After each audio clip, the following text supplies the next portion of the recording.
students.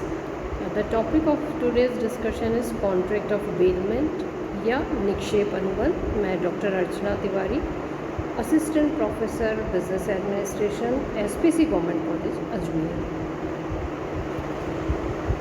Contract of bailment के अंतर्गत कोई भी पर्सन किसी दूसरे व्यक्ति को किसी पर्टिकुलर ऑब्जेक्टिव के पूर्ति हेतु अपनी चल संपत्ति की वस्तु या वस्तुओं के केवल अधिकार का हस्तांतरण करता है, दूसरे व्यक्ति को सुपुर्द करता है, और जब वह ऑब्जेक्ट पूरा हो जाता है तो दूसरा व्यक्ति उस वस्तु की सुपुर्दगी देने वाले व्यक्ति को वस्तु लौटा देता है.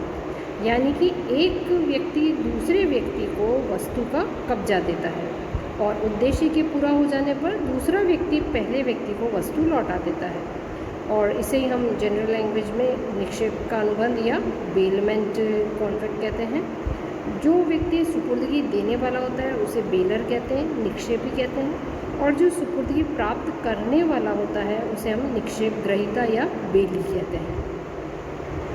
तो जैसे कि प्रेजेंट डे सिचुएशन में पूरे रोज़ का जो रूटीन चलता है उसमें कई ऐसे उदाहरण हम देख सकते हैं जो कि बेलमेंट के हैं.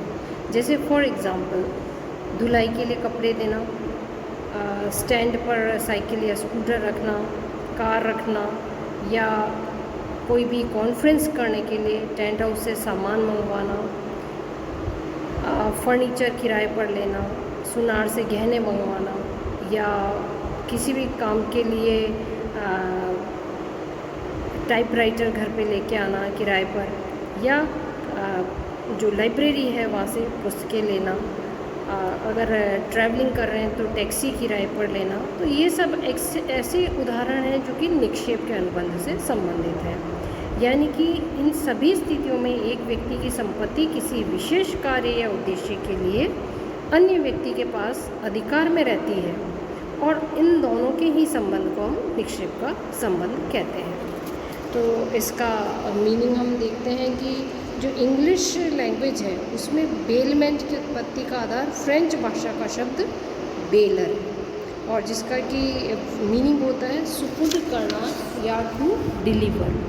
तो अगर जनरल शब्दों में हम कहें तो निक्षेप से आशय एक व्यक्ति द्वारा किसी दूसरे व्यक्ति को अपनी चल संपत्ति की वस्तु के अधिकार का स्थानांतरण करना, हस्तांतरण करना, किसी विशेष उद्देश्य की प्राप्ति की पूर्ति करने के लिए करना, और उद्देश्य पूरा हो जाने पर दूसरे व्यक्ति द्वारा पहले व्यक्ति को वस्तु लौटा देना ही निक्षेप कहलाता है.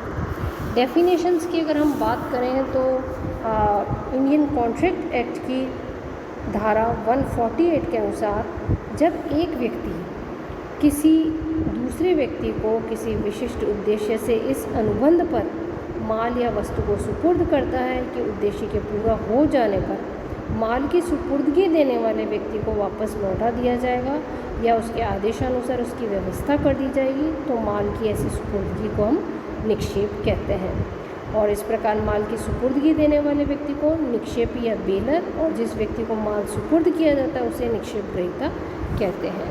तो a bailment is the delivery of goods by one to another person for some purpose upon a contract that they shall, when the purpose is accomplished, be returned or otherwise disposed of according to the directions of the persons delivered to him. तो कहने का तात्पर्य कि निक्षेप का अनुबंध एक ऐसा अनुबंध है जिसके अंतर्गत एक व्यक्ति दूसरे व्यक्ति को अपनी चल या प्रकृति की मूवेबल प्रकृति की वस्तुओं का अस्थायी रूप से हस्तांतरण किसी विशेष उद्देश्य के लिए करता है. एग्ज़ाम्पल अगर हम लें तो आर अपनी बहन की शादी में उपयोग करने के लिए टेंट हाउस से 500 कुर्सी, शामियाना, बर्तन, क्रॉकरी लेता है, तो यह निक्षेप का अनुबंध है, क्योंकि आर विशेष उद्देश्य अर्थात बहन की शादी हो जाने के बाद में सभी वस्तुओं को वापस टेंट हाउस को लौटा देगा. इसी तरह ए टेलर को अपना सूट का कपड़ा सिलाई के लिए देता है, तो सिलने के बाद में ये तो नहीं कि टेलर अपने पास रख लेगा, वापस लौटाएगा. इसी तरह अगर शादी में या किसी फंक्शन में फ़ोटो खींची गई है तो रील को धुलवाने और फ़ोटो कॉपी करने के लिए अगर स्टूडियो को सुपुर्दगी दी जाती है रोल की तो वो भी निक्षेप का अनुबंध होगा। ए अपने बेटे के जन्मदिन के समारोह के लिए पड़ोसी से उसका फर्नीचर लेके आता है, तो जैसे काम ख़त्म हो जाता है उसके बाद में वो फर्नीचर लौटा देता है, तो ये भी निक्षेप का अनुबंध कहलाएगा। कैरेक्टरिस्टिक्स देखते हैं, तो इसमें सबसे पहला कैरेक्टरिस्टिक आता है कि दो पक्षकारों का होना बहुत ही ज़रूरी है, existence of two parties. Second, निक्षेप की विषय वस्तु का चल प्रकृति का होना, यानी कि subject matter of bailment being of movable nature. इसी तरह से यदि ए अपनी बहन की शादी के लिए एक होटल किराए पर लेता है तो ये निक्षेप का अनुबंध नहीं है, क्योंकि ये अचल संपत्ति है। विद्यमान माल का ही निक्षेप होना आवश्यक है। Bailment only in of goods in existence, future में जो आएंगे उसका नहीं हो सकता है।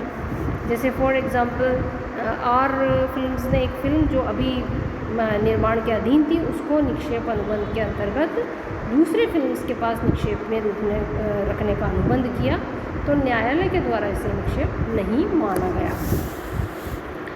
नेक्स्ट फीचर हम ले सकते हैं डिलीवरी ऑफ गुड्स, माल की सुपुर्दगी। ये भी आवश्यक है कि अनुबंध के अंतर्गत एक व्यक्ति द्वारा दूसरे व्यक्ति को विशेष उद्देश्य से माल या वस्तु की सुपुर्दगी भी दी जाना आवश्यक है।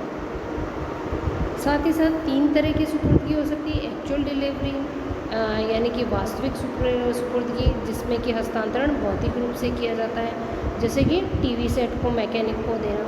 दूसरा हो सकता है कंस्ट्रक्टिव डिलीवरी, रचनात्मक सुपुर्दगी, जब किसी व्यक्ति के पास पहले से माल या वस्तु है तो उसे निक्षेप ग्रहीता के रूप में रखना स्वीकार कर लेता है।